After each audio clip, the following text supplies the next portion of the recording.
Now, it is a great pleasure and honor to introduce Jacqueline Novogratz, to welcome her back. She came and spoke to this class last year, and it was a really inspiring talk, really just what we needed. You'll see the connection with the way with what Peter was saying this morning. Jacqueline is the founder and CEO of Acumen Fund, which is a global venture capital, nonprofit global venture capital fund.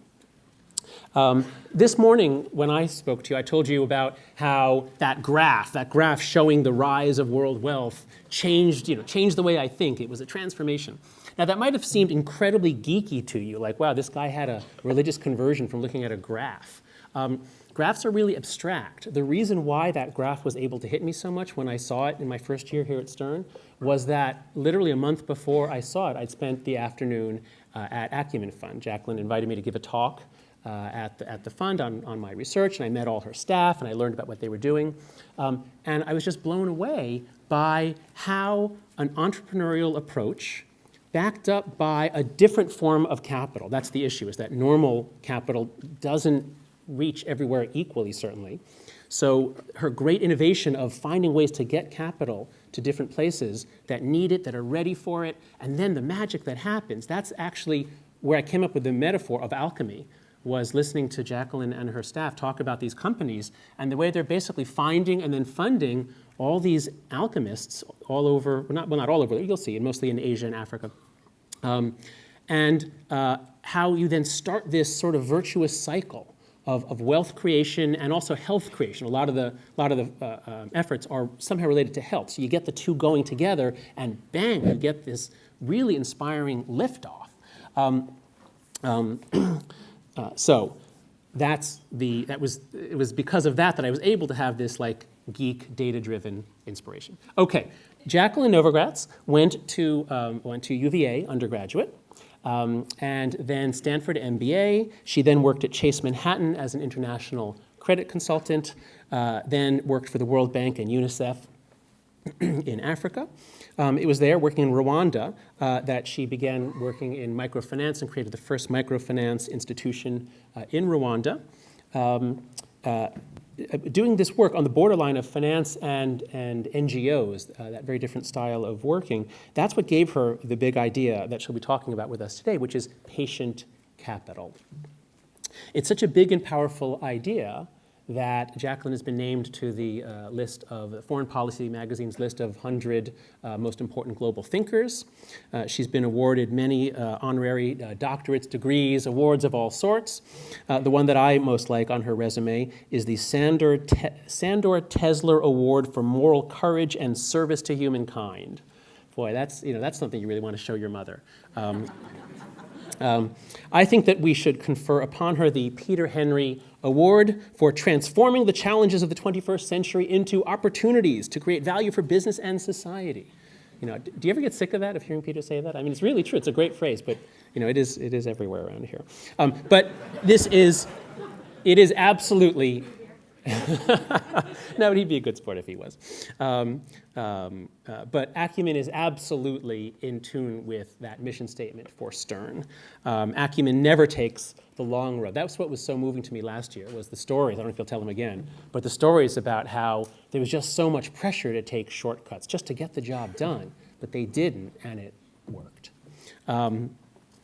After her talk, there will be time for questions. Jacqueline is deliberately going to keep her talk on the shorter side, so there'll be plenty of time. So think of the questions. Think of what you'd like her to talk about, what you'd like to know about the way they work, about the possibilities that she sees in global development, in NGOs, in innovative forms of capitalism and investment in the 21st century. So come up to the microphones afterwards with your questions, and then afterwards, I hope we'll have a few minutes for you to sign books outside. Can you stay around for book signing?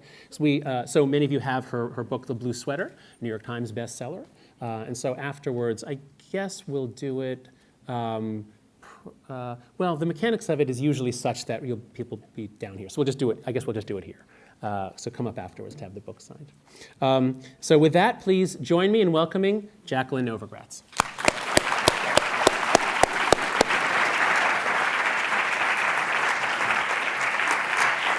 Thank you, John. And The honor is truly mine, and with homage to Peter Henry, I, as you will see, I'm a true believer in the power of business as a means, not an end, certainly, for transformative solutions to the world's 21st century problems. And that's really what I want to talk about. But also, it's a real honor to be in your class again. John, and I'm going to say a little bit about it when we think about where we are tonight with the State of the Union speech, that so often we look at the problems of our world through the lenses of left and right, capitalism, socialism, government markets, and what we keep finding over and over and over is this middle ground, which is really what patient capital is all about. It's what I want to talk about, but you represent that in just an extraordinary way from a moral place and from a practical place, and so it's an honor to be your friend as well as to be here. So thank you. I start with this slide of just images really from Acumen over this last year, where we live in the world and how in so many ways we are living in the best of times and the worst of times. And it's really to your generation to try to muddle through it. When I think about the places that Acumen works, East Africa, West Africa, Pakistan, India, Colombia, these are places that have been real hotspots. There isn't a place on the planet in which we work where we haven't seen terrorism, bombs, attacks. And at the same time, we've seen real spots for hope.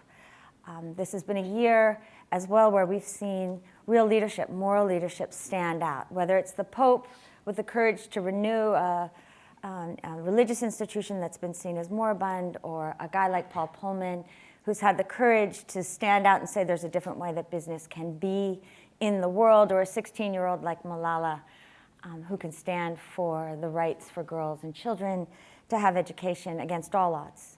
And it's within that frame that Acumen tries to navigate in the world. And as I said before, thinking about where we are today at this moment, and President Obama's speech tonight, which I'm certainly going to watch, there's no doubt that he will touch on this issue that John talks about of inequality. And to put it in perspective, 400 Americans today are worth more than $2 trillion, while a quarter of our kids go to bed hungry every night. And as you've probably read in the New York Times lately, and certainly at Davos, 85 individuals around the world are now worth more than the bottom 3.5 billion. And that is clearly a situation that, regardless of where you stand on the political spectrum, is sickening. It's also dangerous. I would say it's immoral, and it's not good for anyone. As John writes, the opportunity is for us is to find those places that bind, not blind us. And that's what we've tried to do with Acumen. And it's really where I've come through my own journey and my own life, which you touched on a little bit. But I started my career, as he said, in international banking with Chase Manhattan Bank, down on Wall Street, but I ended up spending most of my time in Latin America, primarily in Brazil. And it was really in Brazil where I had one of those aha moments. On the one hand, loving not only the beauty and the creativity that I was seeing all around me, but frankly, banking. I love the idea that you could take money, you could invest it, and see that money turn into ideas, into jobs, into whole new ways of doing things. And what I didn't love was that so many of the people that I had met on the weekends in favelas, on the street, had no access to the banks. In fact, many of them were afraid to even walk through the doors. Thought there had to be a better way, because too often markets overlook or exploit. And so I decided to pack my bags. I moved to Kigali, Rwanda, which at the time was a place I couldn't have found on a map. And I ended up meeting a group of women, 5 of them, and together we created the country's first microfinance bank for women.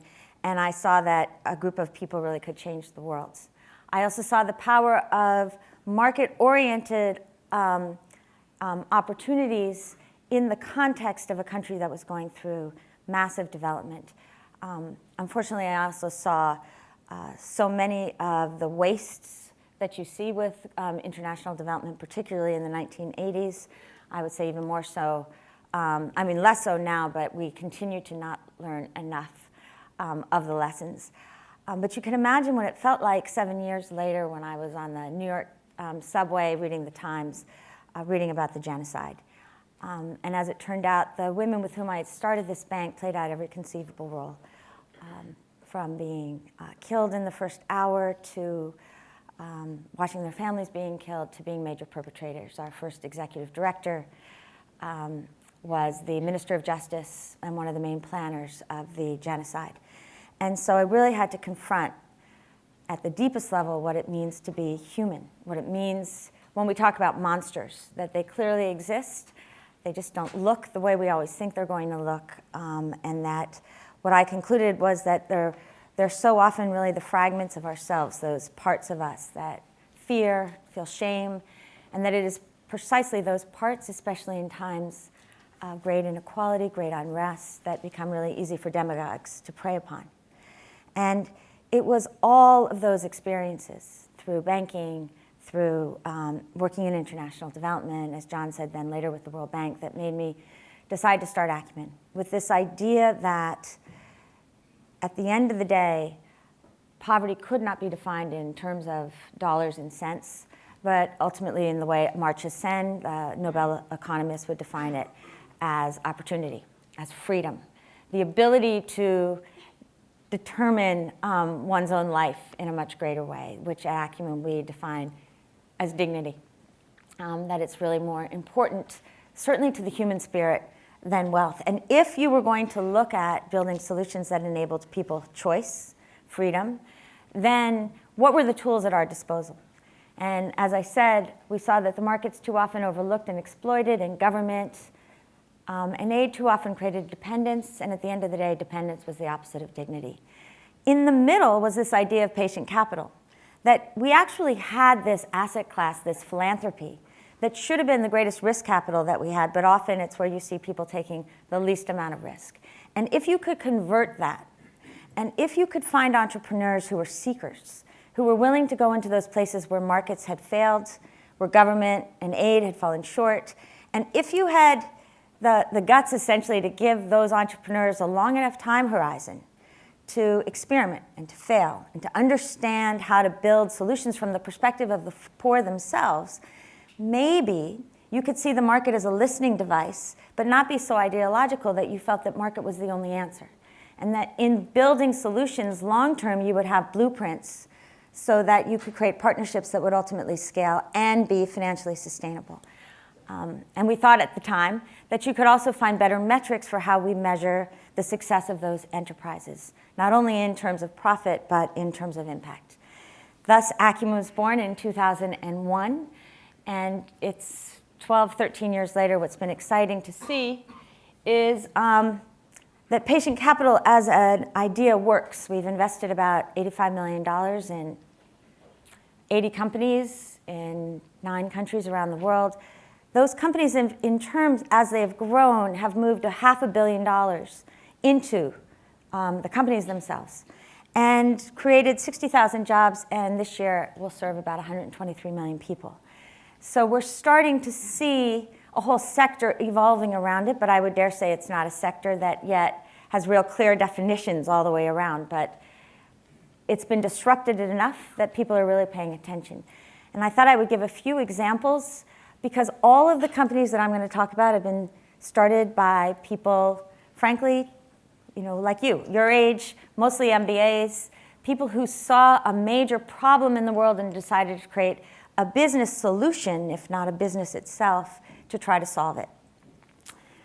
I never thought Acumen would be investing in ambulances when we decided to take on basic services like health, housing, water, education, and energy. But when these entrepreneurs walked into our office and told us the story of emergency services in India, they made a really compelling case. At the time, 90% of people who were in ambulances in India were dead.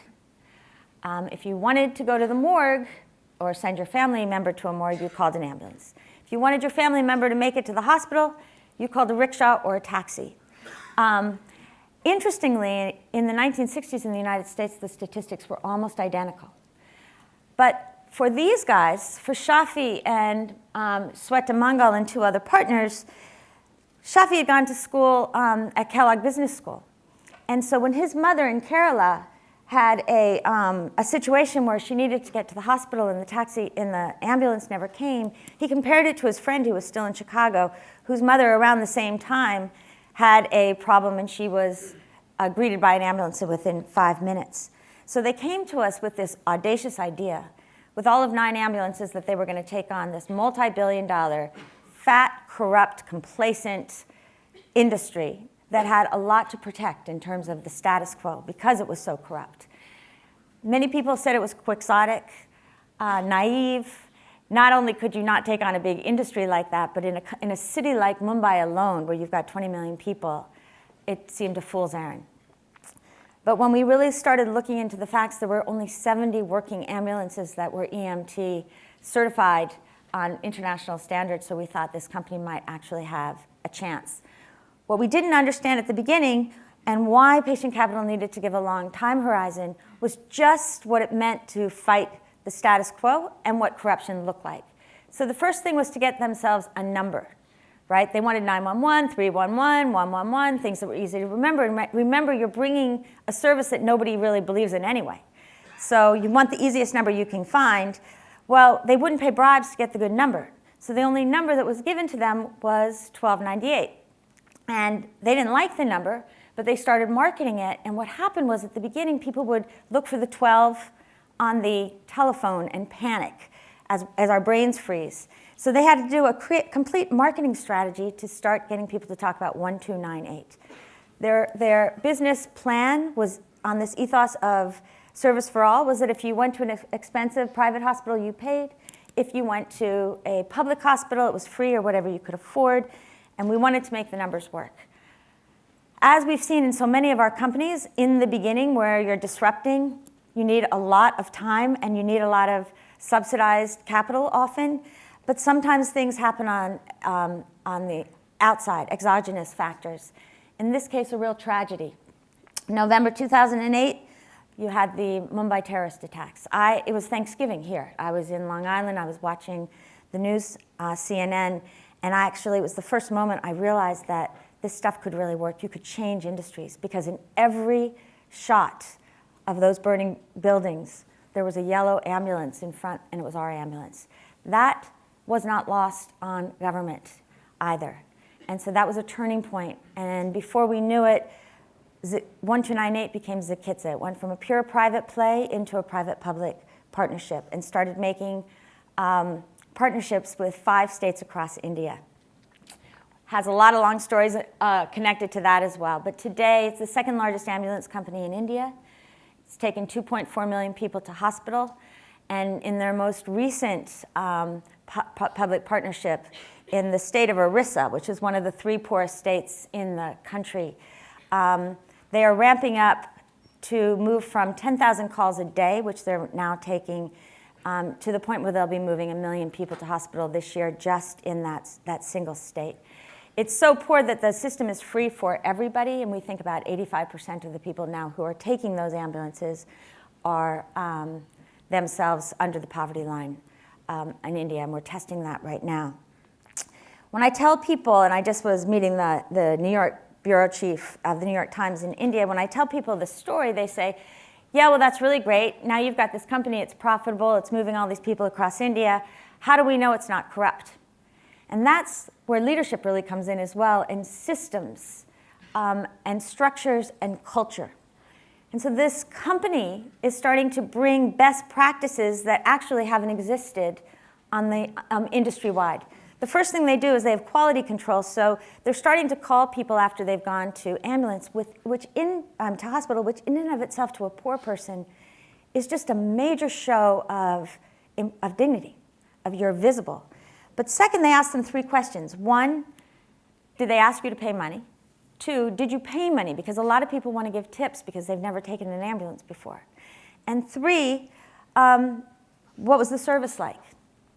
And the other piece, which is really interesting in terms of this new generation, is they're learning how to celebrate and use media to do that. So one of the famous stories that happened a few weeks ago is a driver making, $3 a day, is taking a guy to hospital, goes to a road accident.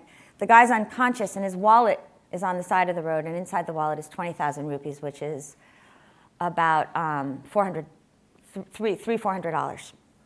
And so the driver takes it to the hospital and insists on waiting till the guy gets out of the operating room and is conscious, because he doesn't trust that if he gives it to the doctor that the 20,000 rupees will end up with the patient.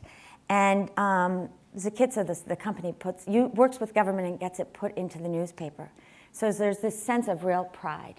And we're watching the culture of this company start to change expectations. And that's really what we're talking about, not just we can build a company and here are all these metrics, but how do you change expectations, including for the poor? And I was in Bhubaneswar last week, which is the capital of Orissa state. And I was talking to some people who had used the service, and there are all these amazing stories, as you can imagine. But I asked them, tell me a story about what you did before the service was made available to you. And this guy, Prashant, who is a fish farmer, started to tell this story of his uncle. And he said, you know, my uncle, who was the major wage earner in our family, took poison because he was going through a moment of real self-doubt. And we needed to get him to hospital. The only thing we could find was a bullock cart. And all the way on the highway, we kept trying to wave cars down and nobody would stop. And he burst into tears and said, you know, he died. And he said, and recently, one of his nephews or people in the neighborhood had a 12-year-old had his leg nearly cut off.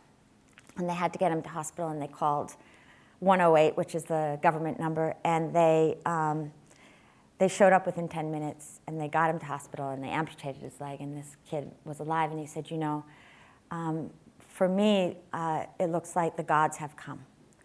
And so this is a big story that starts with a private company and ends up with a partnership, and we can talk about those metrics at the top. But it goes back to this idea of listening, of dignity, and of giving voice to people who have for too long been invisible. But I think it's the way we need to start thinking really differently about how we use business again. There are a lot of, I could tell each of my stories could be like 4 hours long because they're all so complex, they take a long time. But what's been so fascinating is to watch how a single company can disrupt an industry or a sector and start to create new opportunity in ways that I had really underestimated when we first started Acumen. Housing in Pakistan, you've got a 7 million unit shortfall. There are no mortgages, really even for the middle class, and certainly not for the poor. So this Pakistani American, grew up in Baltimore, worked in the commercial real estate industry, decides to go to Pakistan in 2001 after 9/11. And it's a long story, but where he has to fight the status quo, refuses to pay a bribe for land registration. Our patient capital allows him to do it, and he starts to understand as he's doing it that he needs to build community, not just housing. And today it is the only functioning housing development in Pakistan. And the lesson for me was that while you only have 2,000 people who are now living in community, in the past year where you've had 14,000 people killed in Karachi and Lahore alone, this is one part of Pakistan where, despite its deep ethnic diversity, there have been no deaths, no killings. The power of community, but it's a different way of thinking about how we build these kinds of companies. Or Bruce Robertson, who decided to go into Gulu, northern Uganda. Gulu is a part of northern Uganda where Joseph Kony fought a civil war for over 20 years, moving 1.2 million people into internally displaced persons camps for 21 years. You can imagine what it felt like when they came back into Gulu. No trust, no relationship, no skills, no money. So how do you build a business in a place like that, except that you've got this black cotton soil? And Bruce knows how to gin cotton. We gave him a loan for working capital to help him start. We structured it in a way that allowed him maximum flexibility. That allowed him to raise grant money so that he could organize farmers, train them, and give them the rudimentary implements to allow them to start. We haven't had to be that patient 4 years later. Every year, he's generating about between $8 and $10 million in revenues with 50,000 farmers, providing them with good seeds. In return, he's now produces about 8% of Uganda's cotton and is the largest organic sesame producer in the world.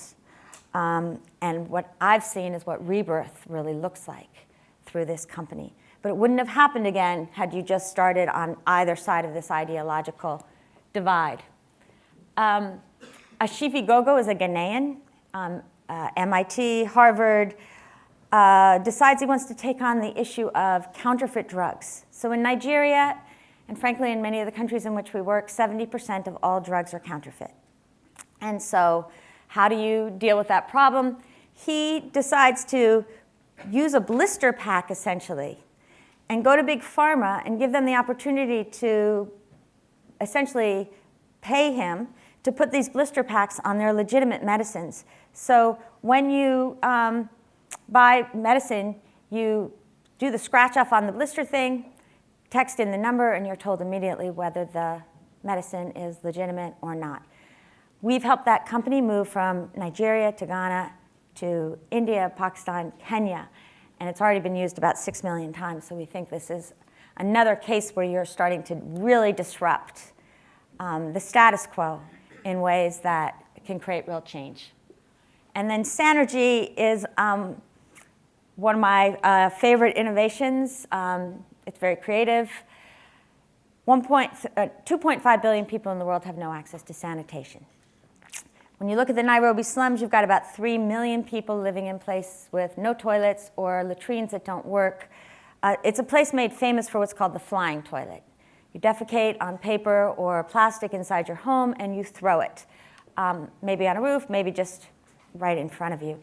So what these young MIT Business School graduates decided to do was to think of waste and how you can convert it into gold. And so they created a company whereby they would sell essentially toilets to mostly women entrepreneurs. Takes them about 1.5 years to break even. And every day, and these toilets have, they separate liquid from solid waste. Every day the waste is picked up by guys that work for them, now about 350 of them. And then the idea is that they will compost and convert the waste into fertilizer and be the first organic human fertilizer distributors in East Africa. So the patient capital risk, of course, this is all or nothing. The company is doing incredibly well. They've moved 5 tons of waste over the last few months out of these slums. These things don't smell. People are really proud. They're putting them inside bars with this great sense of possibility. The big deal is, can you change behavior? And the whole idea as to whether you will buy human organic fertilizer for your commercial farms. We think yes, but again, to disrupt, we need the patient capital to do it. But we wish them love. Or these guys, Sam Goldman and Ned Tozem, when they were at Stanford Business School, really decided to take on the issue of kerosene. So 1.5 billion people in the world have no access to electricity, to light. Most of them use kerosene. It's dirty, it's dangerous, throws 100 million tons of carbon into the atmosphere, and is responsible for 36% of respiratory infections. And so we started investing with them 7 years ago at the prototype stage. And they made every mistake in the book when they first started, but finally got their original unit down to an $8 level. And over time, started to see that while at the beginning of building an industry, you have to create a push industry. People don't want to convert. It's too scary to convert. They don't trust you. Everyone has let them down. But once they do convert to solar in the developing world and they're poor, they immediately go up the demand curve and go very, very quickly to wanting cell phone chargers and fans and whole suites of fans. And in fact, what's so interesting is the poor always tell you if you really listen carefully. And when I started to see this demand curve, right now they're selling 500,000 units a month. they've brought light to 25 million people. So they're really on their way to making a dent in the big problem. And they're, again, creating an industry. But when I went to a place called Bahawalpur, which is in the southern Punjab of Pakistan, on a day where it was like 126 degrees, when D-Light was just getting started. And I was sitting with this group of women, and I was so excited about this product, and I said, you know, we have this product, and it's a light, and it costs $8, and it's solar. Would you be interested in buying it?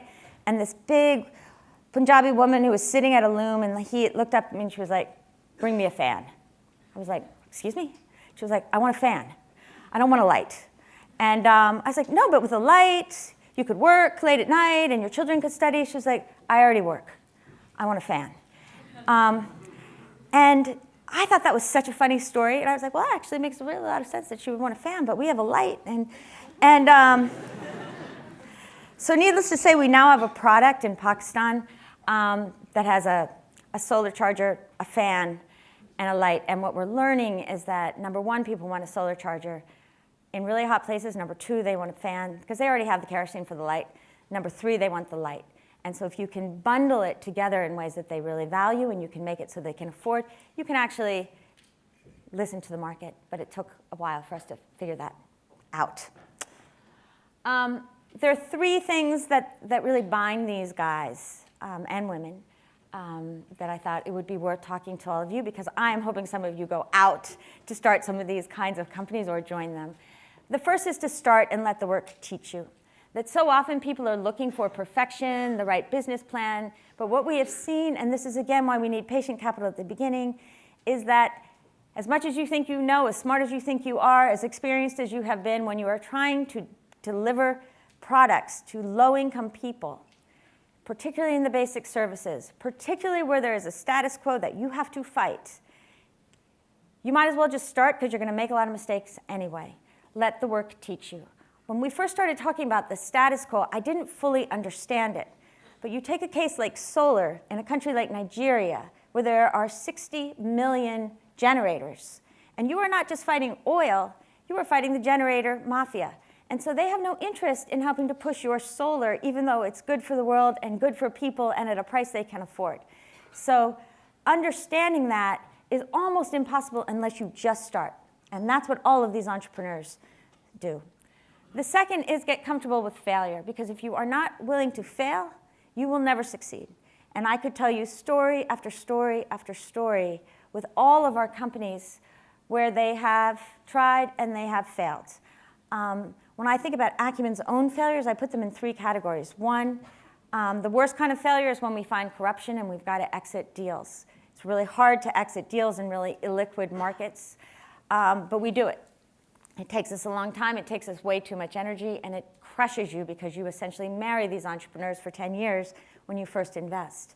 The second kind of failure we see is when we bet on the wrong guy in terms of trying to move really quickly, and it's often the investors, not the guy, but the guy or woman needs to fight them because they want growth so badly that they give up unit profitability. Until you can figure out how to make the unit work, it doesn't really make sense to start scaling it. And twice we've tried to scale before we've really understood. Twice we've failed, and that's too many times to fail. And then the third is the good kind of failure, where you go really early in the innovation curve. We experimented with health insurance in Pakistan for the very poor. We were the first mover. It failed. We learned a ton. There is now an industry that is growing based on those early failures. But get comfortable with failure. And the third is all around leadership. That we spend so much time as a world and in our business schools focused on financial skills and operational skills. The piece that's so often missing is what we call the moral imagination, the ability to put yourself in another person's shoes and build solutions from their perspective. To listen with your whole body in a way that allows you to understand where people are coming from and then meet them. That is a skill set that we really value at Acumen. It is a skill set that we see increasingly, but we need to see more of in the world. Because as your companies scale, often the stakeholders with which you are dealing get more complicated. We invest at Acumen not only in companies, but in leaders because human capital is more important than the financial capital across the board in everything that we do. This is a business of ideas. It's a business of relationships. In fact, I think all the time about writing a book on the relationship aspect of poverty. We will change it the more relational it is. Achebe talks about how crushing leadership can be. Another thing he talks about, though, as a Nigerian, it's been such a loss to the world that he's not here any longer, though, but he talks about authentic elites and inauthentic elites, which I find really striking because I think this is a moment in history where our elites around the world know each other better than they do the people in their own societies, in their own countries. And so often I find myself in a bar in Karachi and people are like, it is such a small world. And I'm like, yeah, it's amazing that your brother went to Princeton and so did mine. You know, we're in this really expensive bar. We all know each other. You know, we're like connected. But then get that same guy to go up to Chitral or to the Thar Desert. Much more unnerving. The world gets a lot bigger really fast. And so our opportunity is to be authentic, to take the tools, to take the resources, to take the technology, to take the understanding that we have, and really think about how we use it to our advantage and more importantly, to the world's advantage. But it's hard. It's so hard to live in the gray every day between all of these extremes, which is where Acumen lives, that we decided to actually take our values and try to create a manifesto of sorts. Not one that we stand boldly upon as if we live it perfectly every day, for it is truly an aspirational document, but one that we use, and I certainly use all the time, to try to help us make better decisions. And if you will indulge me, I'll read it. It starts by standing with the poor, listening to voices unheard, recognizing potential where others see despair. It demands investing as a means, not an end, daring to go where markets have failed and aid has fallen short. It makes capital work for us, not control us. It thrives on moral imagination, the humility to see the world as it is, and the audacity to imagine it as it could be. It's having the ambition to learn at the edge, the wisdom to admit failure, and the courage to start again. It requires patience and kindness, resilience and grit, a hard-edged hope. It's leadership that rejects complacency, breaks through bureaucracy, challenges corruption, doing what's right, not what's easy.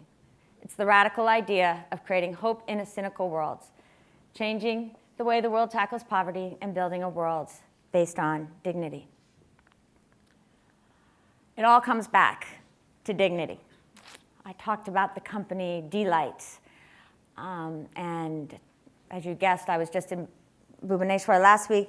I go to our companies and I deliberately spend time with the customers of those companies to understand what we do, why we do, how we do. And I had this great privilege of visiting this grandmom named Teresia in a rural village in Kenya, Western Kenya. And you know, it's like kind of a classic one-room hut where in the middle of the day, if the front door isn't open, it's just black. And she had purchased one of these, the $36 model of Delight. Now, this is a single grandmom with a single daughter and a single grandson, all depending on the daughter's informal wages, $1 to $2 a day. So, big deal for them to somehow borrow enough money to buy this $36 unit. But she makes money on the side by charging people cell phones, which you can do with this particular unit. I happen to have this Delight's regional sales director, 52-year-old guy named David Small, big Aussie with a white shock of hair, who 30 years at Colgate Palmolive on his second career. And I asked Teresia, like I always do, you know, tell me what you like about the light. And, you know, I've been there so many times. She told me all these really wonderful things about this light. And I said, so what would you say to Mr. Small about how he might improve the light? And I've been in so many situations where you ask that and they don't have any answers. So my expectations were low, but Teresia puts her hands on her hips and she says, well, actually, I think the light would be better if I could charge the light at the same time that I charge the cell phone. And I was like, wow, that's great, thinking she was done. And then she said, and second, and proceeded to give us second, third, and fourth recommendations for how she would improve this light. And I stepped back and I watched this little woman talking to this big man, and I thought, this is why I started Acumen. Because she is neither pandering nor is she begging, but she is speaking to him as an equal. And he is not standing there with this sense of certainty, nor this false sense of benevolence, but he is trying to earn her trust as a customer. And in this interaction, they have the opportunity to transform each other and themselves. In this interaction, they each have the opportunity for dignity. We are each other's destiny. And it's in this space, this human space, where we have the chance to find ourselves in each other, with each other. Dr. Martin Luther King says that love without power is anemic and sentimental, and that power without love is reckless and abusive. The chance we have, and you have as a generation, is to walk holding love and power in such a way that we are not afraid to hold accountable, we are not afraid to talk about those things that get in our way, and we are fearless in our pursuit of creating a world where every one of us can indeed reach our infinite potential. And we're clearly counting on all of you. So the question I would ask each of you is, what story do you want for yourselves? What story do you want for the world? So thank you.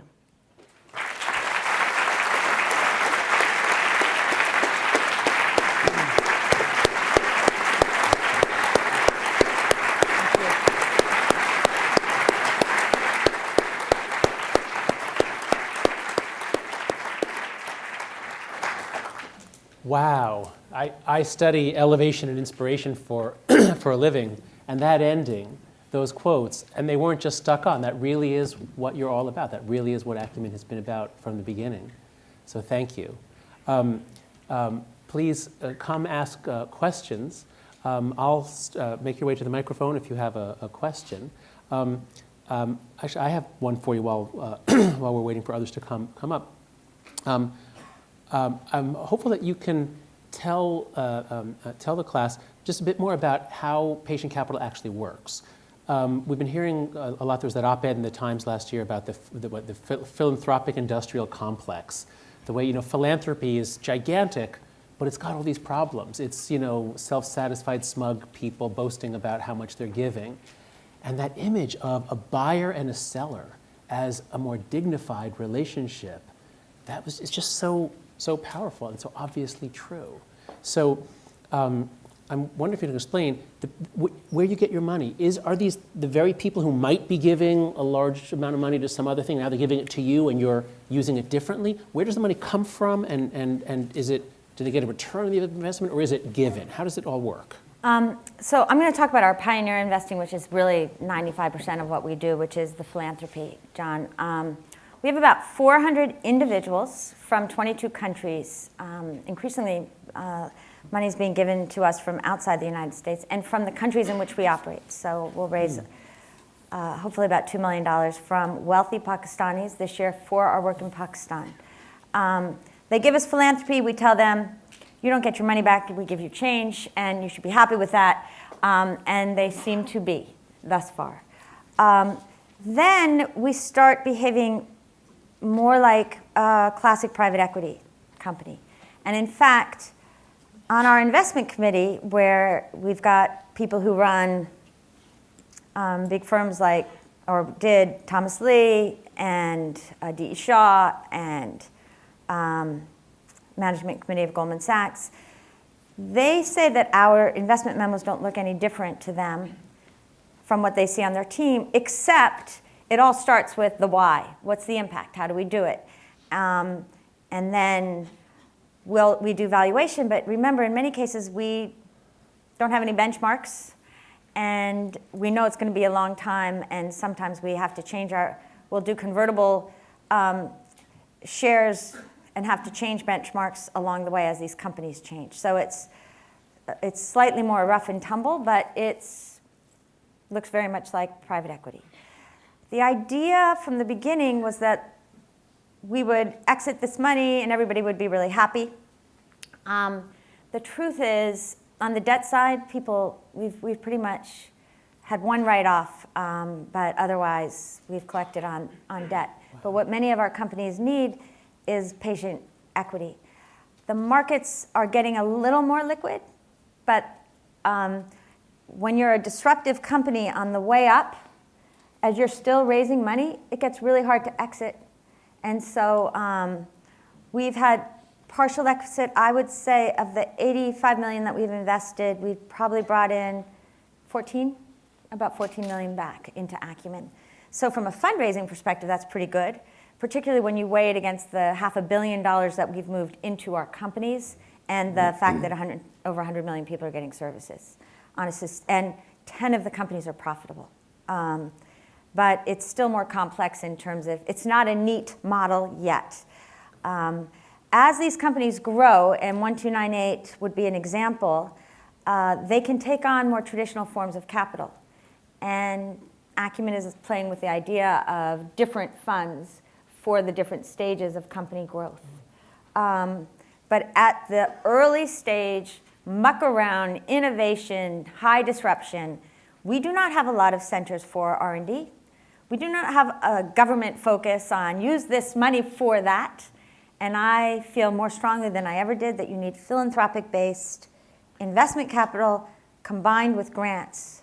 One quick example, because it was last week, here's the kind of situation that the poor deal with. So when the Delhi airport was being built and the Commonwealth Games were being had in India, in Delhi, 2006, about 30,000 people were resettled out of their slums, which means they watched their homes get bulldozed.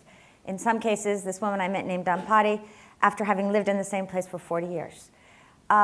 Technically, you were supposed to get a quote-unquote allotment, which meant a little plot of land, but you had to put $7,100 on the table, which most people didn't have, and there was lots of problems in the system.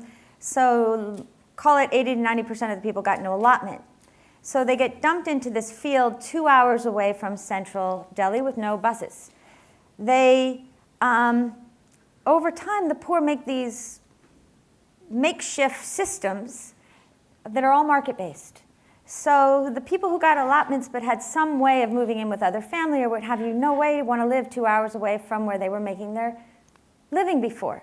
So they can't sell under law, and I'm sure some really well-intended nonprofit made sure that they couldn't sell so that there wouldn't be speculation, but they can't sell under the law, they can't transfer their lease. It's a 15-year lease, so they transfer power of attorney to the other slum dweller, in this case, Dampati. Now she needs to borrow money, but nobody will lend to her on a power of attorney for a lease that can't be transferred, so she goes to a moneylender and gives him power of attorney and has the honor of paying 5% per month. So Acumen then starts working with an organization called SEWA, which now has about 1.5 million women that are cooperatively members of this big institution.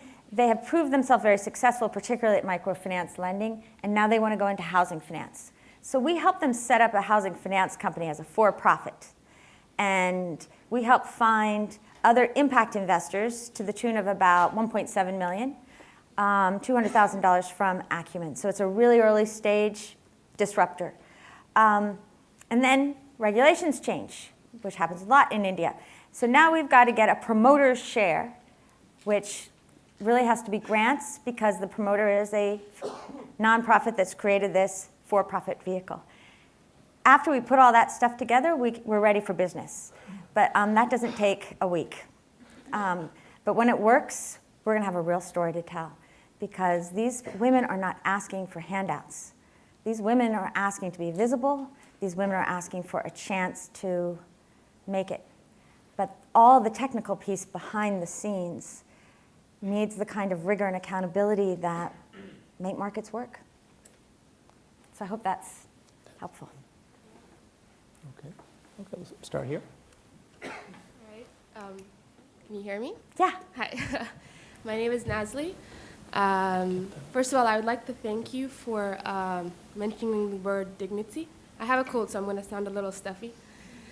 I really appreciate you using the word dignity over and over again at this time where people are, not only poor people are trying to find dignity in the way they live, but the world is struggling to also find political dignity. So I think that word is very strong, and it really resonated with me, and I really appreciate you mentioning it. And looking at people that are impoverished as not seeking more money, but really seeking dignity. So thank you. Thank you. The other thing I wanted to ask you is, we know how VC funds work and how PE funds work. So what does Acumen look for when there's a new prospect? If one of us were to come with an idea to you, what is it that you would be looking for? Well, we don't typically just fund ideas at startup. We would send you to people who we know that are angels and there aren't enough of them around. But if you came to us with an ongoing company, we would look for three things. One is, and most important, is you as the entrepreneur, you as the leader. Do we think that you have what it takes not only to have this vision to scale a company and the toughness to hang in there to do it, but do you either have the management skills, which in most cases, if you're a real entrepreneur, the answer is no. But do you have the self-awareness to put a management team around you that does?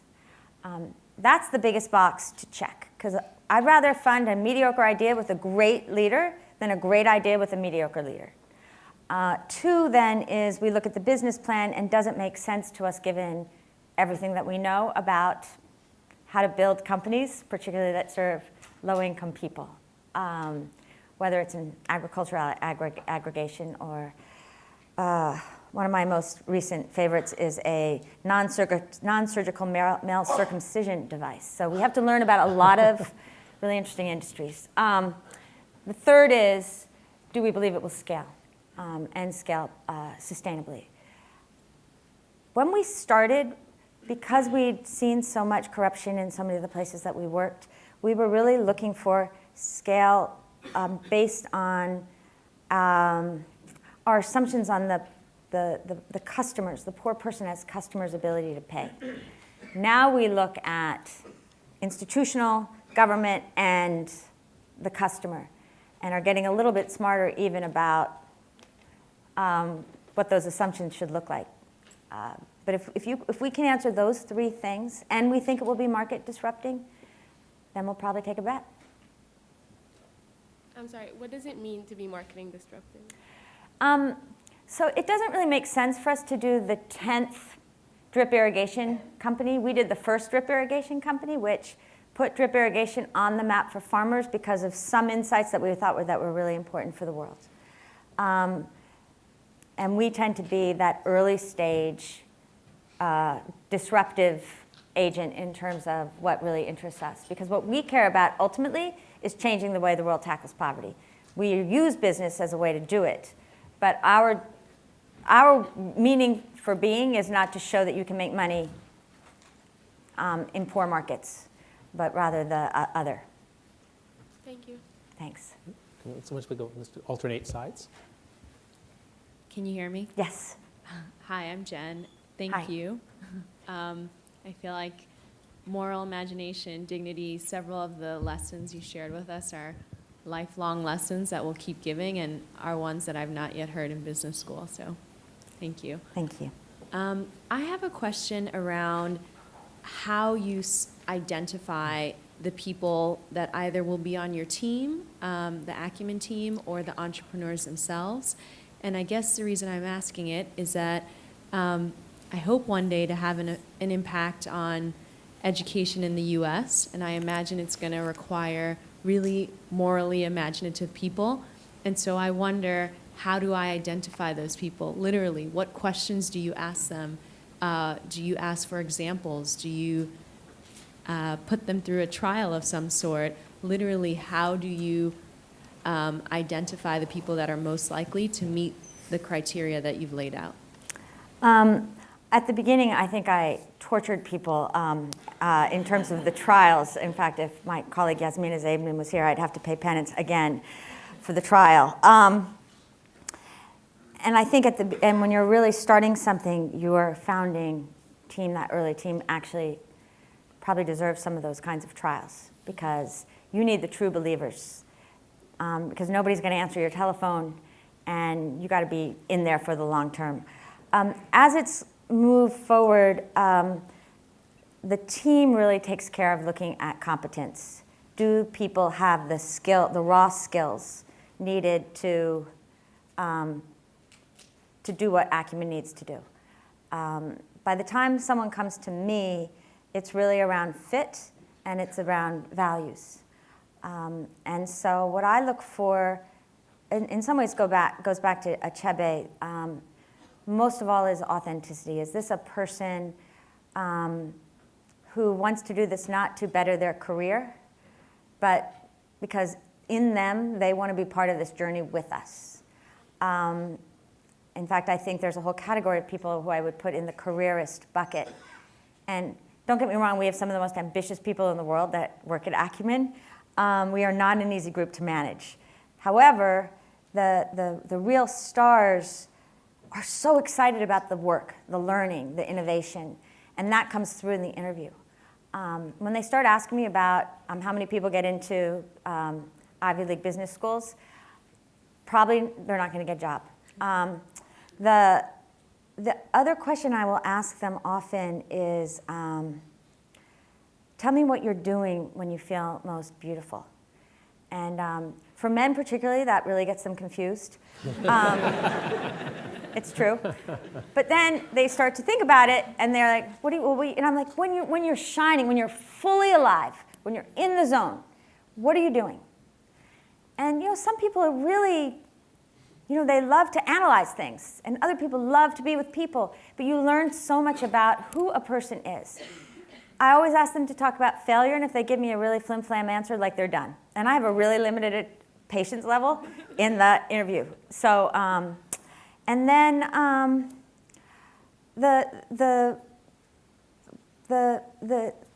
I will call people. So just recently, we had an incredibly overqualified person from a big company, and she was a shoo-in, and probably is a shoo-in for a particular job, but it was clear to me that she wasn't really sure she fully understood Acumen. And so I just stopped the interview. I was like, look, if you're with me, you're off the charts. Everyone loves you. You've beaten 200 people, but I'm not getting the sense you really understand who we are. And if you don't understand who we are, it's really risky for you, and it's really risky for us. And she was like, you're right. So I said, so go home, spend the weekend, do your homework, and come back and tell us. And she did. So that makes me more excited. And I think it's it's just being real, I think. Thank you. I'm going to write those down. We've got it all recorded. Okay, over here. Hi, my name is Somi. Thanks for being here. My question is around your patient capital. How patient is your capital? So you talk about, Acumen started in 2001, now it's 2014. When you look at typical private equity investments or venture capital, it takes about 5 to 8 years to get your return. So when you look at, allocating that capital, what's your time frame when you invest in these entrepreneurs and ideas? And, one thing you said in your presentation is that, you failed twice. That's a little too much for us, right? So how many times of a failure is enough time, or enough time for that entrepreneur to try ideas different times? And now that we're in this professional responsibility class, I wonder if you can come up with an example or share with us times where you have a bunch of ideas in front of you, and there are some ideas that's going to give you a greater return for your investors, or a greater return for that project, but maybe from a social perspective, maybe will be less socially profitable, or whether it be increasing the health of particular community or doing something. So because you're not just a financially focused company, you're weighing many different things in addition to the financial profit. And so when you look at those ideas and weigh those things, what's your thought process when you look at those ideas? So to the first question, I should have been clear. The issue is when you fail in the same way. Shame on you when you do it twice, but it's really, really bad if you do it more than twice. So we're going to fail in new ways. It's just part of the job. But we shouldn't be failing in the same ways. So that is my clarification. There's actually a Harvard Business School case study on an actual situation that our investment committee had, where we had two companies. One was another toilet company, but it wasn't for slums, it was an urban center. A really, really innovative toilet company where you paid, but you could go have showers inside, and they played rock and roll music, and they really changed attitudes and behavior around public toilets, which at that time and still are known for filth and danger and prostitution and drugs.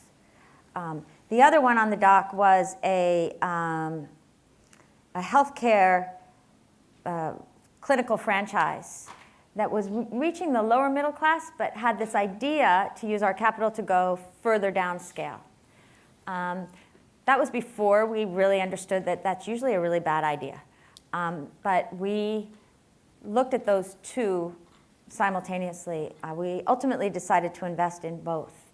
But if you had made us choose one as an investment committee, we would have just invested in the toilet because we thought it was so fundamentally different and disruptive in a way we were going to really, really learn. Whereas the other one, we had a couple of risks. Was this guy really going to move downstream? But also, it was more innovating just around the business model slightly to go further down, which didn't work. But that's how so we do look at the two. Thank you. Hi, my name is Yuri. Wahawa. Professor Haidt, I took your Psychology 101 class about 10 years ago. Oh, very good. I think the grade was fair.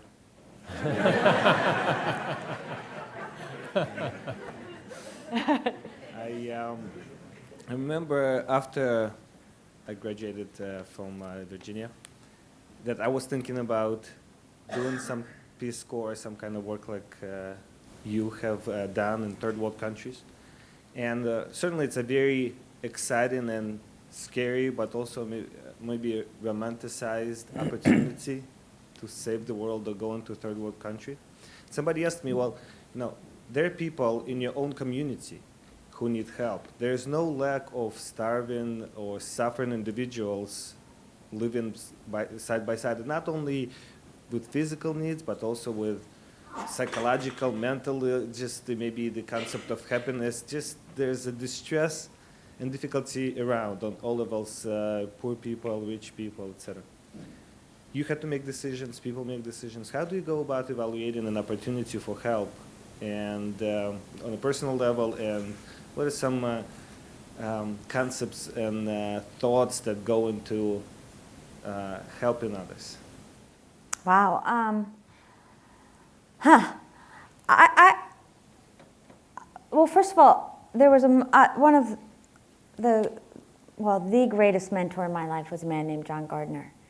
And there was a moment in my life after I had worked in Africa, Latin America, where I was thinking about the next thing that I wanted to do, and the Berlin Wall had just fallen, and I wanted to go to Eastern Europe, Czechoslovakia, and John said, I think you know the rest of the world better than you know your own country. And for you to have real credibility, you should spend some time here. And I took that advice, and I actually created a leadership program for deliberately diverse leaders that were trying to take on big issues in the United States. Proud to say that one is now the mayor of LA, and hopefully holds those values. But it really taught me the power of leadership, and as a result, I got to spend time really understanding this country, and I do think he was right. It gave me a lot of credibility.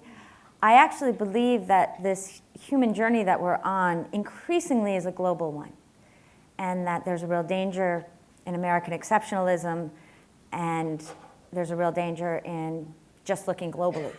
that it's time that we start recognizing that there is no first and third worlds, that we are one world, and within our one world, there are deep, deep pockets of inequality and poverty.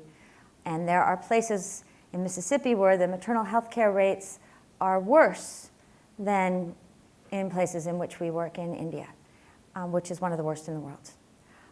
Black men in the United States have a lower life expectancy than Bangladeshi men earning about $2 a day. And so one is to just, and I think it's the first woman here, is to start recognizing that we're just human. And we're all kind of fumbling our way. There's this great Zora Neale Hurston quote in Their Eyes Were Watching God, where she says, when the angels were, trying to figure out man, they were like putting all these mud balls together, and they got in a fight, and the mud fell on the ground, and you see all these little mud bottles, and they have these little glimmers of light, and they're just kind of like trying to find each other so that we can see each other shine. And I think that there's a great truth in that. At the same time, if you say yes to everything and give yourself fully away, you're not good to anyone either. And so I don't really, and I'm not a great one to give advice on this one, except to say that I think part of our responsibility is to figure out how we can be used up best given our gifts out there in the world. And the more self-aware we are, and the more we focus on being interested in the world rather than trying to make ourselves more interesting, the more we will be used in a way that's good for everybody. And that goes back to the question of, what are you doing when you feel most beautiful? So. Thank you, and I should also say that I am from Eastern Europe, and I also moved to America, so it's a good choice you made. Hi, I'm Adrian. Thank you very much. I wanted to ask you a question regarding big corporation, traditional ones.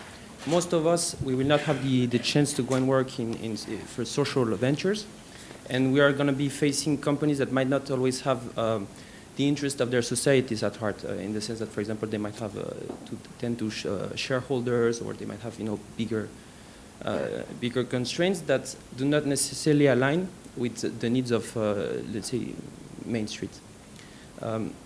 So in your opinion, and given your experience with all your companies, what kind of impact we have at our level when we join those big corporations? What can we do differently? Well, the good news is I actually think that we're seeing an enormous convergence. And many corporations are realizing, either because they see the purpose of business as contributing to the world, or because pressure is coming at them from the outside. I've been called by a number of Fortune 50 and 100 CEOs who tell me that young people don't want to work for them anymore unless they see elements of sustainability within the companies. So the good news is you're seeing real change.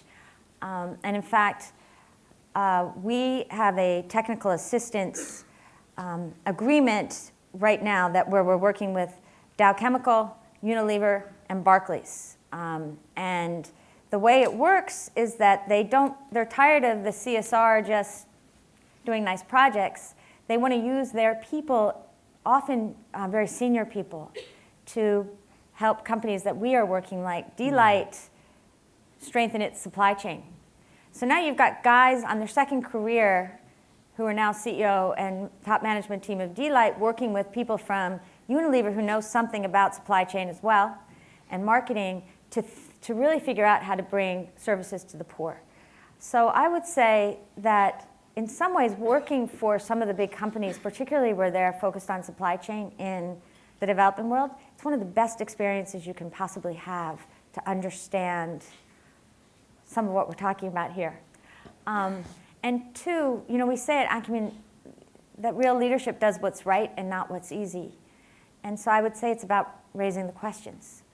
Things are changing so fast. We have two vocational education companies in India, both for profit, both working with big corporations. When the Bangladesh factory collapsed, and the world saw what a tragedy it was, a number of big corporations in traditional industries saw that they needed to pay more attention to worker safety and worker training. It's really complicated because they hire our companies, and the companies go to work with the workers. But the big progressive corporations are not the ones that are implementing the construction sites, right? Those are subcontractors, and those industries are primarily done in cash.